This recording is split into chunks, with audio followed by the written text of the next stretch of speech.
The next morning, at the crack of dawn, everyone was ready to go. Some were on horses, some in carts, and Pahom was in his little wagon with his servant and a spade. They headed out to the open plains and stopped at a small hill the Bashkirs called a shikhan.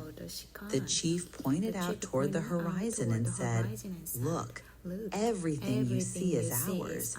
Pick any part you want."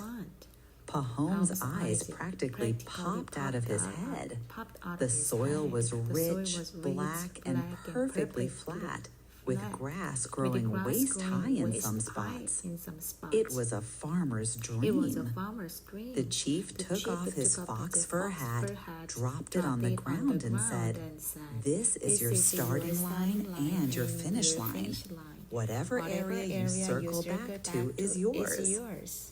Pahom put his 1,000 rubles on the hat. He took off his heavy coat, tucked some bread in his shirt, tied a water bottle to his belt, and grabbed his spade. He stood there for a second, trying to decide which way to go. It all looked so good. Finally, he decided to head east, toward the rising sun. Better to move while it's still cool, he thought. As soon as the first rays of sun hit the horizon, Pahom took off. He started at a steady pace, not too fast, not too slow. Every 1,000 yards or so, he'd stop, dig a hole, and pile up the chunks of turf to make a clear marker. After a while, he started feeling loose and picked up the pace.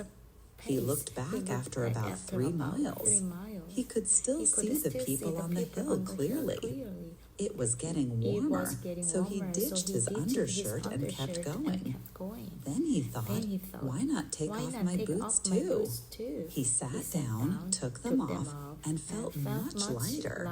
He told himself, I'll go another 3 miles and then turn left. This land is just too good to pass up. The further I go, the better it gets. Eventually, he looked back, and the people on the hill looked like tiny ants. He was sweating and thirsty, so he dug a deep hole and piled the turf up high, had a drink of water, and made a sharp left turn. The grass was high, and the heat was becoming intense. By noon, he was feeling the exhaustion. He sat down for a quick lunch, just some bread and water. He made sure not to lie down, though. He knew that if he did, he'd definitely fall asleep. After a quick break, he kept pushing.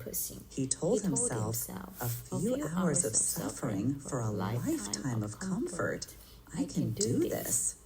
He walked a long way on the second side, but then he saw a lush, damp area and thought, oh, I have to include that.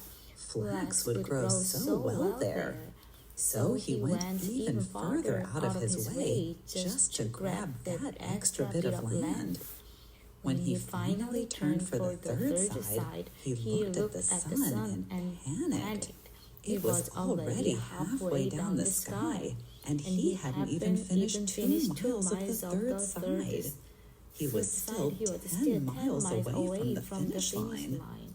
Oh man, he thought, I've gone way too far.